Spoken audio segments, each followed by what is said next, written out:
इस वीडियो में मैंने कंडीशनल सेंटेंसेस के बारे में चर्चा किया है। जैसा कि आप जानते भी होंगे कि कंडीशनल सेंटेंसेस कई प्रकार के होते हैं। कुछ कंडीशंस पास्ट के होते हैं, कुछ कंडीशंस प्रेजेंट के होते हैं और कुछ कंडीशंस फ्यूचर के भी होते हैं। तो एक एक करके हम कंडीशंस की चर्चा करेंगे और इस वीडियो में मैंने कुल 3 प्रकार की कंडीशंस का लिया है और एग्जाम्पल के माध्यम से हम इस बात को क्लियर करेंगे कि किस तरह का कंडीशन रहेगा तो किस तरह का स्ट्रक्चर और किस तरह से उसको हिंदी से इंग्लिश में हम ट्रांसलेट करेंगे। हमारा पहला स्ट्रक्चर है कंडीशन का इफ़, उसके बाद वाक्य का सब्जेक्ट और सब्जेक्ट, उसके बाद वर्ब की बेस फॉर्म में या तो यस जोड़ेंगे या तो ईएस जोड़ लेंगे।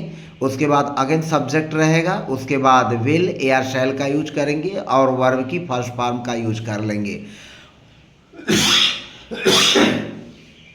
और वाक्यों में अन्य भी जो शब्द रहेंगे उनको हम उचित स्थान पर रख करके वाक्य को बना लेंगे। जैसा कि एग्जाम्पल के माध्यम से इस बात को हम क्लियर करते हैं, यदि वह पढ़ेगा तो मैं उसे अपना कलम दूंगा। इसमें 2 वाक्य हैं, यदि वह पढ़ेगा यह पहला वाक्य है, तो मैं उसे अपना कलम दूंगा यह दूसरा वाक्य है। और दोनों वाक्यों को अगर देखेंगे, यदि वह पढ़ेगा तो यह फ्यूचर इंडेफिनिट में दिख रहा है और तो मैं उसे अपना कलम दूंगा यह भी वाक्य फ्यूचर इंडेफिनिट में है।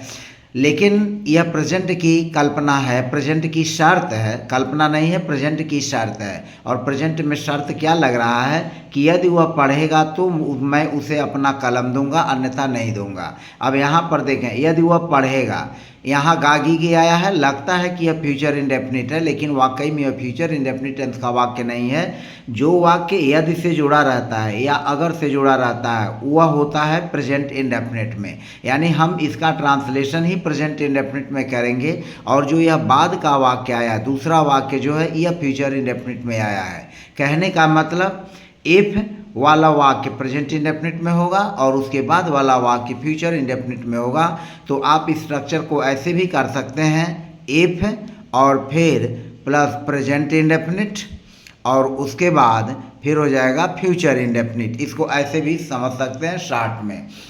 यदि वह पढ़ेगा अर्थात यदि वह पढ़ता है तो इसका ट्रांसलेशन हो जाएगा इफ़, वाक्य का सब्जेक्ट है ही और ही चूँकि सिंगुलर है तो रीड में यस हम जोड़ देंगे। इफ ही रीड्स, यदि वह पढ़ता है, यदि वह पढ़ेगा यानी यदि वह पढ़ता है तो इफ ही रीड्स तो मैं उसे अपना कलम दूंगा।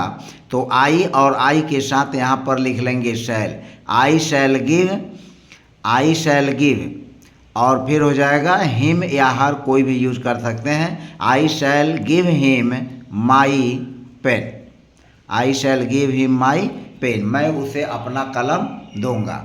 दूसरा वाक्य है, यदि हम आगरा जाएंगे तो ताजमहल देखेंगे। यह भी वाक्य प्रेजेंट इंडेफिनिट में है। यदि हम आगरा जाएंगे यानी यदि हम आगरा जाते हैं तो ताजमहल देखेंगे, यह फ्यूचर इंडेफिनिट में है और यह प्रेजेंट इंडेफिनिट में क्योंकि यह अगर से जुड़ा हुआ है। तो अगर का हो जाएगा इफ़ और फिर वाक्य का सब्जेक्ट है वी, चूँकि वी प्लूरल है तो if we go to Agra, if we go to Agra, यदि हम आगरा जाएंगे तो ताजमहल देखेंगे यानी हम ताजमहल देखेंगे। तो यहाँ हो जाएगा वी और वी के साथ लिख लेंगे we shall C, we shall see हम देखेंगे the Taj Mahal, we shall see the Taj Mahal, हम ताजमहल देखेंगे। अगर वह खेलेगा तो मैच जीतेगा, यह भी प्रेजेंट इंडेफिनिट की शर्त है। अगर वह खेलेगा तो इफ़ और इफ़ के बाद वाक्य का सब्जेक्ट है ही, तो ही लिखेंगे चूँकि यह ही सिंगुलर है तो प्ले में एस जोड़ देंगे। इफ़ ही प्ले, यहाँ हम ऐसे नहीं लिख सकते कि इफ़ ही विल प्ले, ऐसा नहीं होगा। यह फ्यूचर इंडेफिनिट में नहीं बनेगा, यह प्रेजेंट इंडेफिनिट में बनेगा। तो इफ़ ही प्लेज और यहाँ पर लगा देंगे कामा, और यह तो के लिए कोई हम वर्ड नहीं लिखते इंग्लिश में। इफ़ ही प्लेज तो वह मैच जीतेगा तो ही विल और उसके बाद क्रिया का first form he will win the match, he will win the match, वह मैच जीतेगा। नेक्स्ट सेंटेंस है, अगर शिक्षक कक्षा में आएंगे तो वह पढ़ाएंगे। यह भी वाक्य प्रेजेंट इंडेफिनिट में है तो इसको हम लिखेंगे if the teacher if the teacher, यह हो जाएगा इफ़ द टीचर कम्स, यदि शिक्षक आएंगे। वाक्य का सब्जेक्ट हो गया द टीचर और क्रिया के फर्स्ट फॉर्म में यस जोड़ देंगे। If the teacher comes into the class, into the class, if the teacher comes into the class, यदि कक्षा में आएंगे वह पढ़ाएंगे, तो यह हो जाएगा ही और ही के बाद हो जाएगा will, he will teach, he will teach.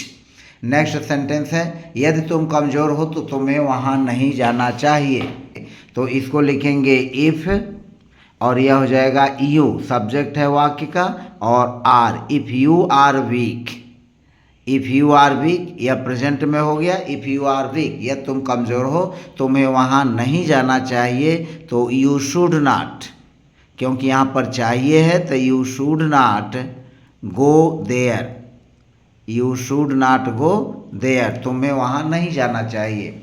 यदि राम असफल हो जावे तो उसे फिर कोशिश करनी चाहिए, यानी यदि राम असफल हो जाता है, यदि राम असफल हो जाता है या यदि राम असफल होता है तो उसे फिर कोशिश करना चाहिए। तो यहाँ पर इफ़ राम और फेल में यस जोड़ देंगे। यदि राम फेल्स, यानी इफ़ राम फेल्स, यदि राम असफल होता है, ही शुड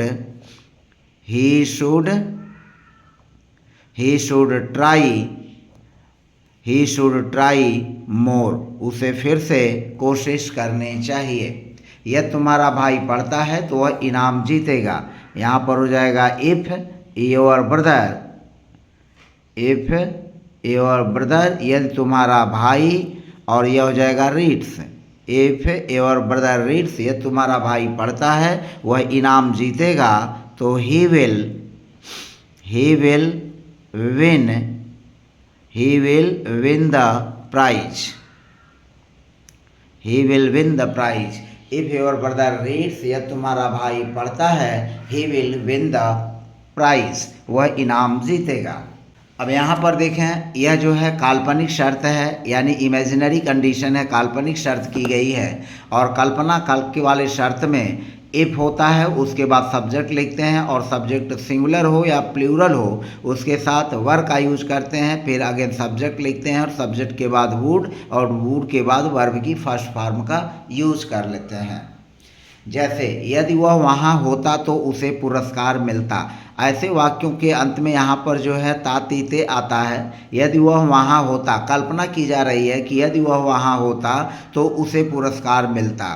तो यदि वहाँ होता तो इफ़, यह हो जाएगा इफ़ और he were, if he were there, if he were there, यदि वह वहाँ होता, तो यहाँ पर हो गया वर, चूँकि यहाँ पर ही जो है सिंगुलर है, फिर भी हम वर का यूज करेंगे क्योंकि यह काल्पनिक शर्त है।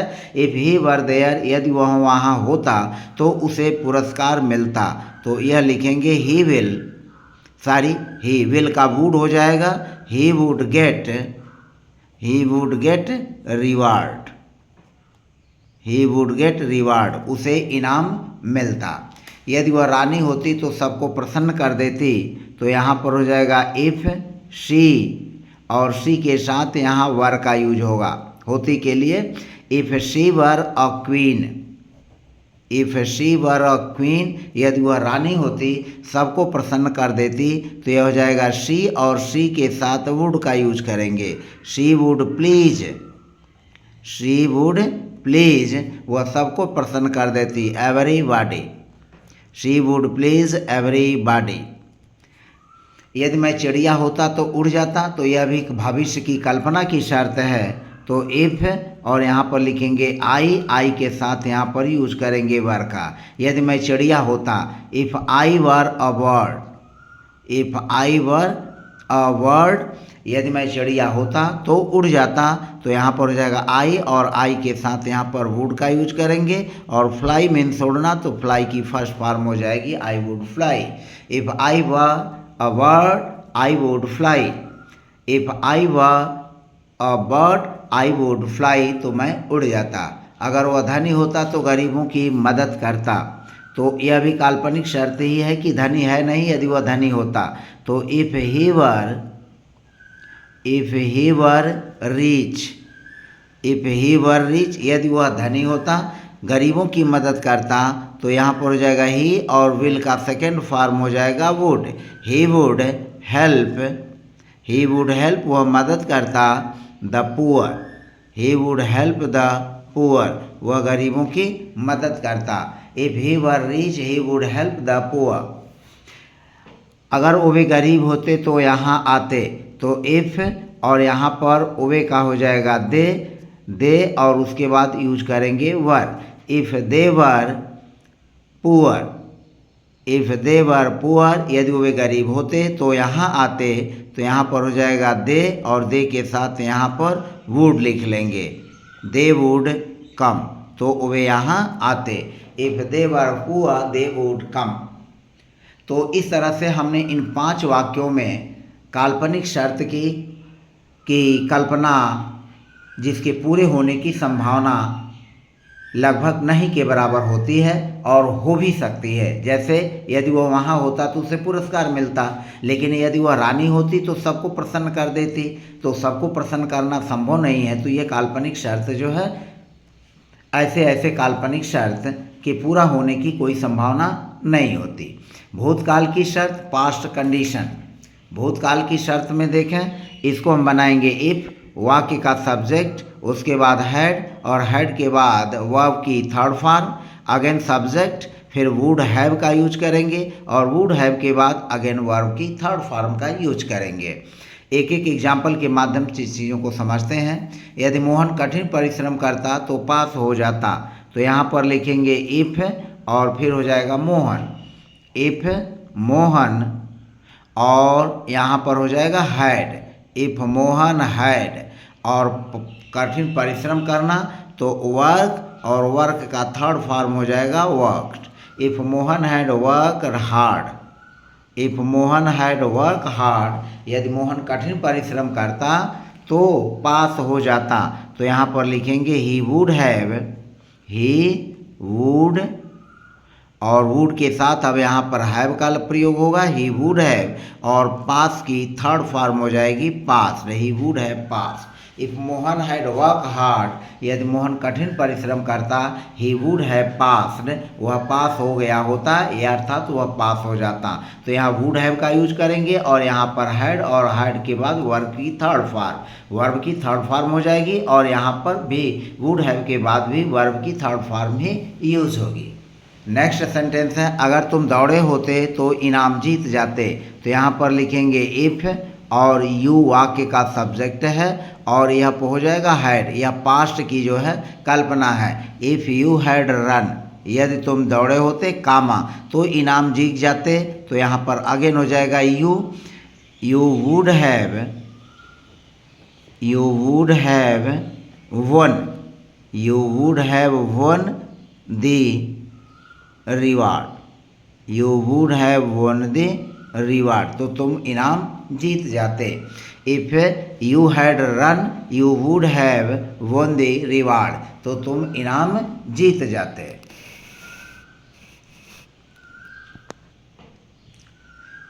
If you had run you would have one the reward, यदि सरिता गाना गाई होती वह बेहोश हो जाती, तो इफ़ सरिता यहाँ पर लिखेंगे इफ़ सरिता और सरिता के साथ यहाँ पर हो जाएगा हैड, इफ़ सरिता हैड संग, अब संग क्रिया का थर्ड फॉर्म हो जाएगा संग और सांग। इफ़ सरिता हैड संग और सांग, यदि सरिता गाना गाई होती तो यहाँ पर हो जाएगा शी और फिर हो जाएगा would have, she would have, she would have fainted, she would have fainted, she would have fainted। if Sarita had sung a song, यदि सरिता गाना गाई होती she would have fainted।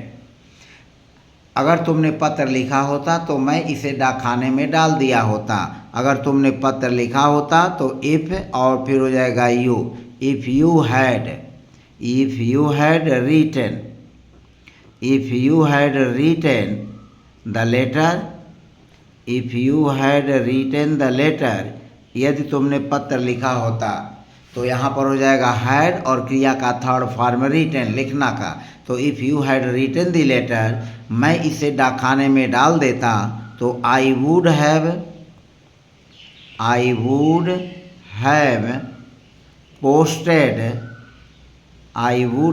Posted it, मैं इसे डाकखाने में डाल दिया होता। यह हो जाएगा आई वुड हैव पोस्टेड इट, मैं इसे डाकखाने में डाल दिया होता। तो इस तरह से हमने कुल 3 प्रकार के स्ट्रक्चर को लेकर के काल्पनिक शर्त और फिर पास्ट की शर्त और फिर प्रेजेंट की शर्त के बारे में चर्चा किया। तो फिलहाल आज की वीडियो में बस इतना ही। यदि आप मेरे चैनल पर नए हैं तो प्लीज़ चैनल को सब्सक्राइब करना न भूलें और प्रेस बेल आइकन भी करना न भूलें। मिलते हैं नेक्स्ट वीडियो में। बाय बाय, खुश रहें, मस्त रहें।